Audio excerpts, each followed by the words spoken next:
everybody, it's Carrie here from Midwife in Detroit. Thanks for coming out and joining me for today's topic on postpartum depression.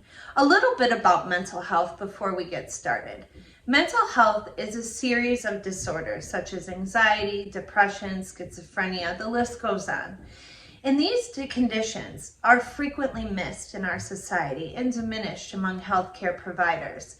And I feel that as a society, we really need to recognize mental health conditions as a big importance in improving the health of the person and the society.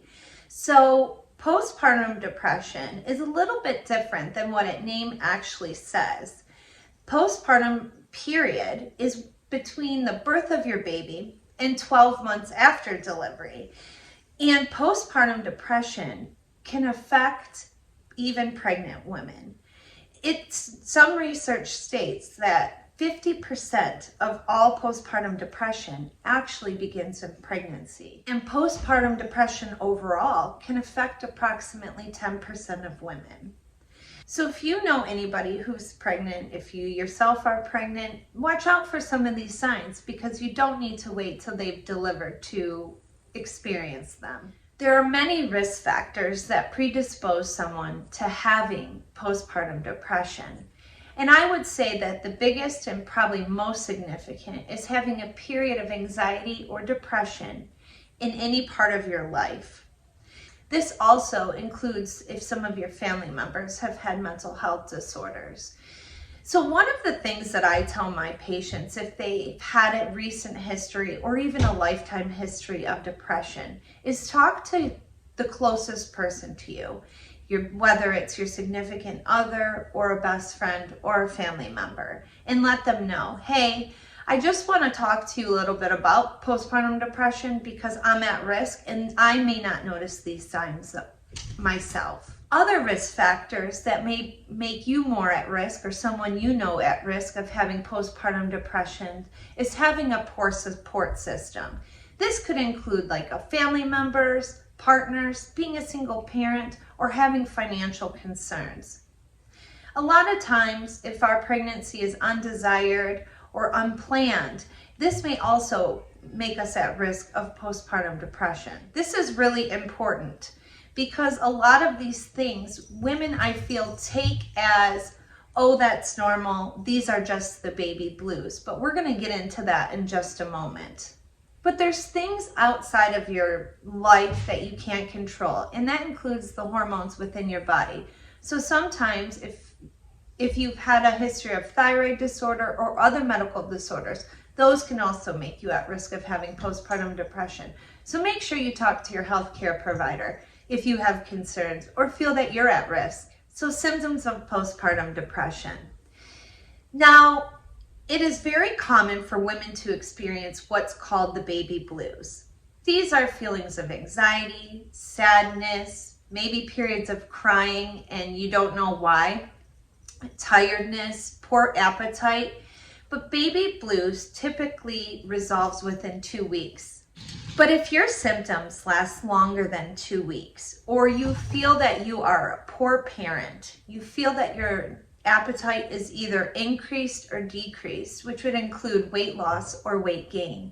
If you're not sleeping at all, which obviously some lack of sleep is normal when you have a newborn, but if you're really not sleeping, you have terrible insomnia because of worry or anxiety or questioning your abilities as a parent, or you're sleeping way too much, such as you are having a hard time being woken up to care for your child.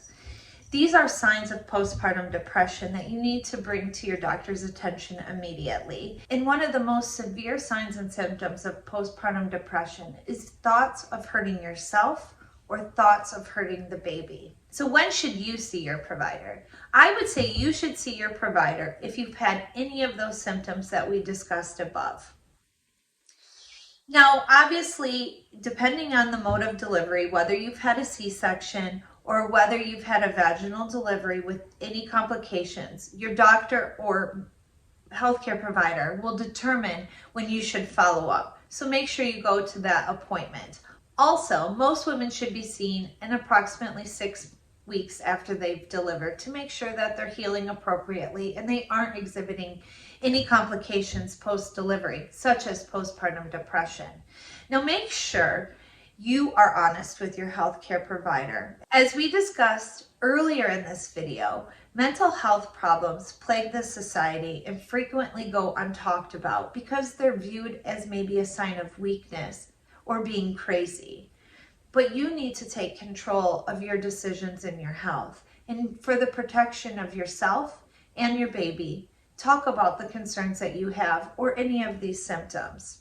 So to encourage you to get help, we need to talk about some of the risks associated with postpartum depression. This could be inappropriate bonding, maybe due to this depression or worrisome or feeling like you're not a good parent. You don't bond with your child appropriately.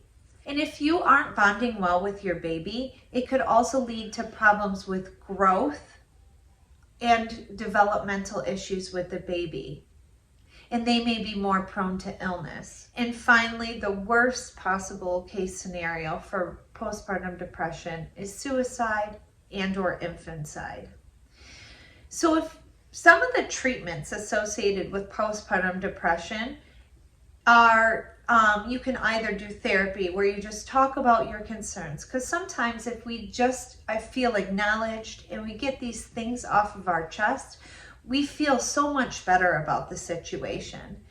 Also, antidepressants are also very safe and effective in the treatment of postpartum depression. And if you're breastfeeding, talk with your healthcare provider to find out which medication works best for you.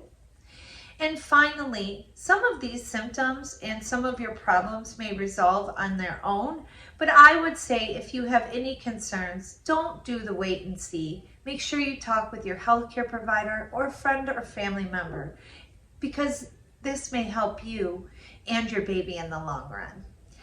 And finally, if you know anybody or you've experienced thoughts of suicide yourself, please call the number below. And remember, don't diminish mental health. Have a good night. Talk to you later. See you from Detroit. Manny says goodbye too.